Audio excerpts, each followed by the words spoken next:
Hello and welcome back to Jorbs. Scribbles on the screen talks about every card in the Slayless Fire Compendium. Talking about Cleave right now on Ironclad attack. This is an AoE damage common.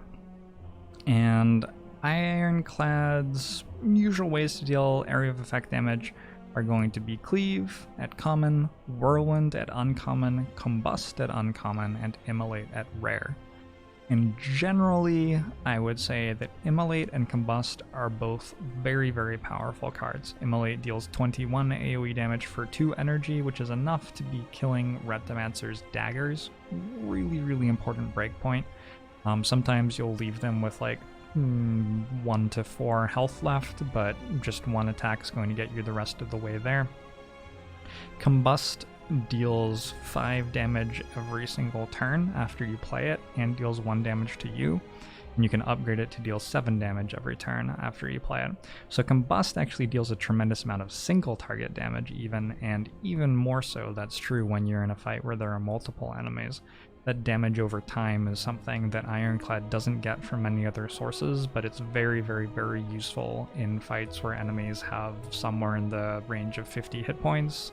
You're not going to be able to kill them all in just one turn usually, but over the course of 3 or 4 turns, the Combust damage starts to add up to like 60 plus damage. If you think about the 3 bird cultists in Act 2, for example, that might be one of the situations where a turn 1 Combust is just absolutely incredible in terms of what it does for you.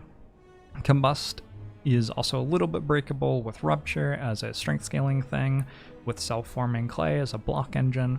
There are ways to make the fact that Combust deals you 1 damage into an advantage rather than a disadvantage, and that's something to definitely keep an eye on. Also keep in mind that Ironclad has access to extra sustain. Feed can give you a lot of max HP, so campfires rest for you. Feed also heals you in fight when you gain the max HP, and Reaper can full heal you in the right situations with a bit of strength gain or something like that. So Combust, very powerful. Immolate, very powerful. Whirlwind is sometimes breakable, but I would actually say that in Act 1 I would generally rather have a Cleave than a Whirlwind, just because Whirlwind only deals 5 damage for 1 energy, 10 damage for 2, 15 for 3, right?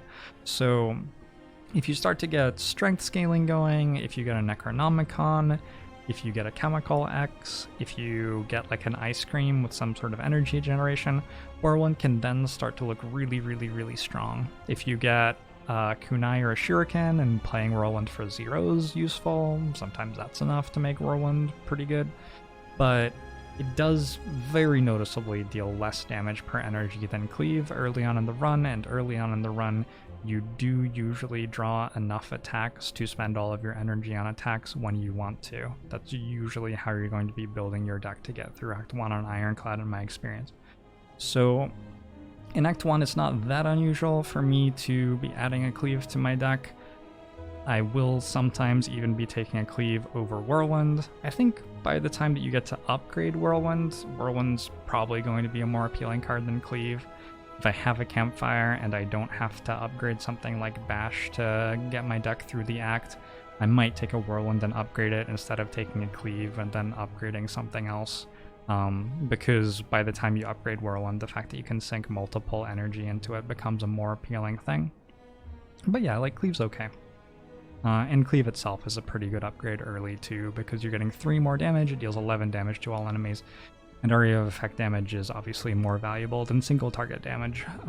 Most attack upgrades at this point in the game are just going to be an extra 3 single target damage, not area of effect. So, area of effect as a concept is interesting. The simplest way to think about it is if there's more than 1 enemy in the fight, area of effect damage is going to be good. But that's not always true in this game. In fact, like against the Act 4 elite fight, sometimes the fact that you have an area of effect card means that you can't turn to face the one that you want to be turning to take less damage from it, so it can actually even be a drawback in fights with multiple enemies. In Act 3 against Thorn enemies, it can be bad to have an area of effect card instead of a single target damage card. And there are even fights where there are multiple enemies and it seems like area of effect is good, but the fight actually calls for you killing one of the enemies as quickly as possible, such that area of effect while it might be pretty good, single target damage can be more efficient in dealing damage to one enemy and can actually be more important. The sentries would be an example of that. It's really good to get one of the sentries dead really quick so that you stop taking 20 damage every other turn, and also so that it stops putting dazes into your deck. The slavers in Act 2 would be another example. It's very important to kill the back slaver before it can vulnerable you and ensnare you. The other two slavers just aren't very threatening compared to it. Even the gremlin leader fight, sometimes you want to be able to kill the gremlins and don't care that much about dealing splash AoE damage on the gremlin leader itself. So, that's something to keep in mind. You don't have to force low quality area of effect cards into your deck if it's very good at dealing single target damage as much as you might think. I will say that area of effect damage is also quite good in the gremlin leader fight. It's quite good in the slavers fight. It's very good against Slime Boss, it's very good against Reptomancer. But the more that you play the game and the more that you get involved in those fights and have to be scrappy and find creative solutions to them, the more you notice that single target damage can get the job done a lot of the time in all of those fights. So, I'm not saying don't take area of effect damage, but I am saying that be creative with your single target damage if you don't get area of effect damage before these fights, and also pay attention and make sure that you're not adding an area of effect damage card to your deck when you don't actually need it. Because I think a very common thing is for someone to play the game, go through Act 1, see the slime gang fight or the gremlin gang fight, and like, oh my gosh, there are 4 or 5 low HP enemies. A card like Cleave would just be so good. But then as you get better and better and better at the game, you start to realize that adding attacks to your deck early does come at a cost. It makes it harder to switch over to blocking later in the game where that becomes important. It becomes harder to switch over to scaling later in the game where that becomes important too. And so the attacks that you do want to add in your deck early on in the game are attacks that are really good at solving the hardest problems for you early, which tend to be Gremlin, Nob, Lagavulin, and Sentries. And those attacks tend to be best when they're high damage single target attacks, and also attacks which deal a lot of damage per card drawn, so that you can like draw a Carnage and deal 28 damage if you upgraded it for 1 card drawn.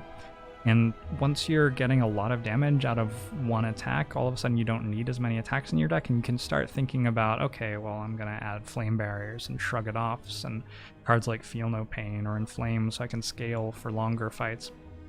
And stop thinking so much about having like 10 different attacks in your deck. So, yeah. It's a tricky balancing act deciding whether you need area of effect or not. Paying attention to which relics you have is a really big deal too. Mercury Hourglass, Gremlin Horn, a couple of relics off the top of my head that make your requirement for adding an area of effect card to your deck a lot lower. But it's tricky.